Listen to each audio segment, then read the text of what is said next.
Hello everyone, welcome back to CryptoCache. Thank you so much for joining me here. I hope you're having an amazing day. We're going to take a look here at Bitcoin and help understand best practice, big picture, take a look at the weekend forecast, kind of see what's going to happen here next. And if you're new to the channel, I'm really not a financial advisor. You probably can tell by looking. I don't know if I look like one. What I'm getting at is I love teaching people how to trade, and that's kind of the bottom line. That's why I created the channel, and I've been trading for over 15 years. I have a trading community, academy, and signal group, over 200 active members presently at this point, and it's really a great experience to be able to kind of all learn and grow together. So if you want to become a better trader, CryptoCache.tech is a site. The link is in the description below. Now take a look here, of course, at Bitcoin. We'll kind of spare the larger time frames based on the simple sense that we already kind of know, and I've reiterated this multiple times. We're underneath the 20-day set moving average on the monthly, but we're still hanging out above the 50. That kind of gives us a pretty wide range, but there is a great chance we'll probably see 20 to 24,000 as an approximate in the relative near future. It may not happen this month, but within the next couple, probably the case based on the fact that history has a tendency of repeating itself. All right, so that's kind of the common denominator right now. Taking a look here at the daily, we're still trending underneath the 20-day set moving average, and this is something that's important to recognize and understand that that is a common area in which you can see the price action stay. So until we're back up above that, we really have no leg to stand on, I guess you could say. And even if we do get above that, it doesn't mean we're like back in the clear. It just kind of helps us understand that, hey, over the last, we finally caught up to the last 20 days of where the price action should be. And when the price is close to that, that's a good sign. When we're way off, it technically tells you that you're at a deviation, which in this case is a bearish divergence, and it's one of those situations where it's just kind of the elephant in the room. We got to acknowledge that the price will probably continue to progress lower. But I think that'd be a good starting point to get back up above that. You can see RSI kind of not all that fascinating. We're staying above 30, which is great, but we're not even attempting to come back to 30. And obviously the main reason why is because we're stuck in this channel here, which we have been for a while. And to touch on that too as well, again, the highest point we saw in the last, let's just say, I think it's 10 trading days. It's a close approximate, 10 or 11. We can see that the price got stuck at 30,500. So that's essentially the resistance level for the most recent time frame. The support level is 28,700. Okay, so we got 28,700 to 30,500. Essentially, those are that's the range in which the price is traveling right now. Now we wicked down pretty well a couple days ago here on Thursday, and again yesterday as well. So it is safe to presume that the price keeps testing that support level. It's going to break. Okay. So again, just bear that in mind. The more often you test something, the more likely it is to break. It's the same scenario of pounding on a window or trying to kick a door in. It's inevitable for it to, break. Okay, so that's kind of what we're thinking here. The straightforward approach is that all the moving averages are telling us we're coming down. The time frames, the macro time frames, are all screaming that we have a bearish type of divergence. We've closed. We're soon to close on the monthly at the lowest point in which we have ever had in Bitcoin within the last year and a half, right? So again, ever since it had its parabolic increase, it never came lower than roughly just say 30,000 as a close. We're now trending at about 29 as an average. Another thing to note too is also the support level here, or more so resistance actually. It's right around 29,000. So here, let me zoom in. We're looking at 29,700. So 29.7 is essentially a previous one-day candlestick close low. So right here, 29.7, essentially 30,000, is the lowest point in which the Bitcoin was able to close on the daily. And that was previously last summer in July before it turned back on again. Okay, so if we look at that here, the reason why that's relevant is the fact that we're averaging underneath that now. And you can see for the last 4 days, it's essentially showing us that it will not and has not been able to break that plane.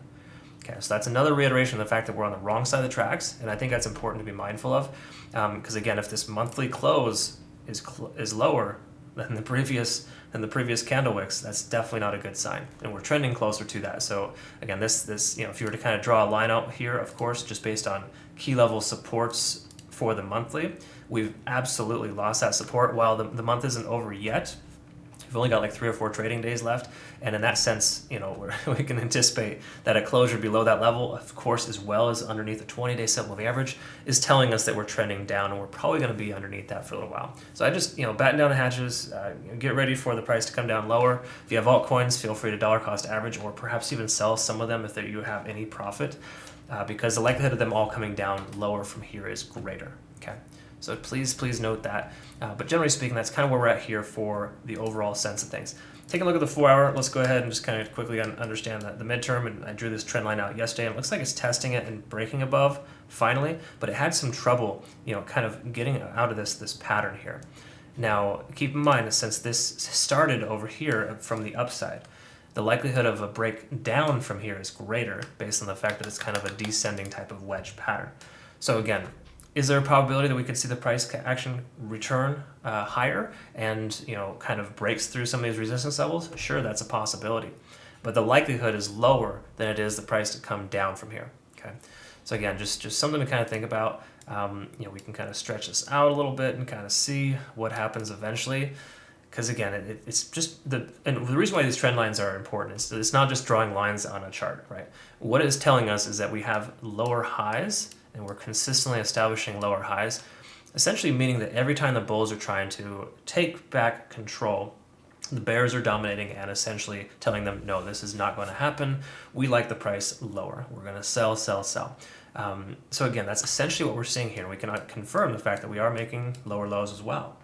So generally speaking, this is one of those situations where we got to make sure that we just acknowledge the facts and recognize that it would be kind of a it's an uphill battle right now. It would be a bit of overly naive to anticipate the price to just recover from here.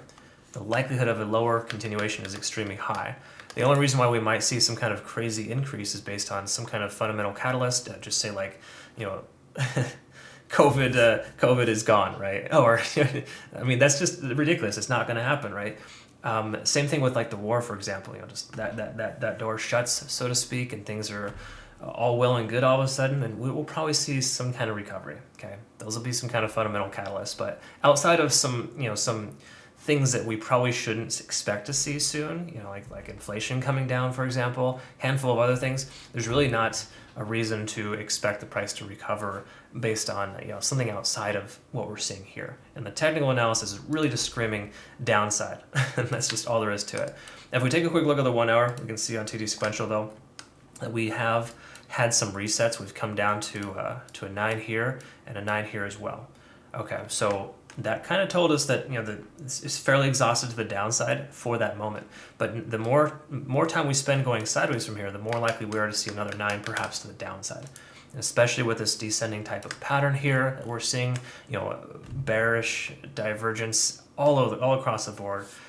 Bear flags, bear pennants, like there's literally no reason why we should expect the price to recover. So again, it's not doom and gloom by any stretch. This is honestly not a terrible thing. A price point at 28,900 to me is a good value. Okay, so I've been just adding to my position little bits at a time, keeping a lot of money left available in reserve to ensure that I get filled at lower price points. I have dollar cost average targets at 24,000, 22,000, just in case we were to have something nonsensical happen.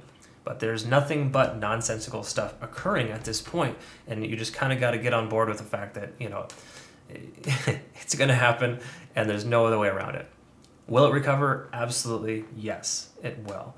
So try not to get shaken out too hard. I know I have a lot of community members that are like, I don't know if I can take this any longer, and I get that. It's not for everyone, but you can survive the storm. The best time to invest is when things are down. When people are pulling their money out, that's when you put your money in. That's essentially the concept of how you want to correctly invest, not go outside of your risk tolerance.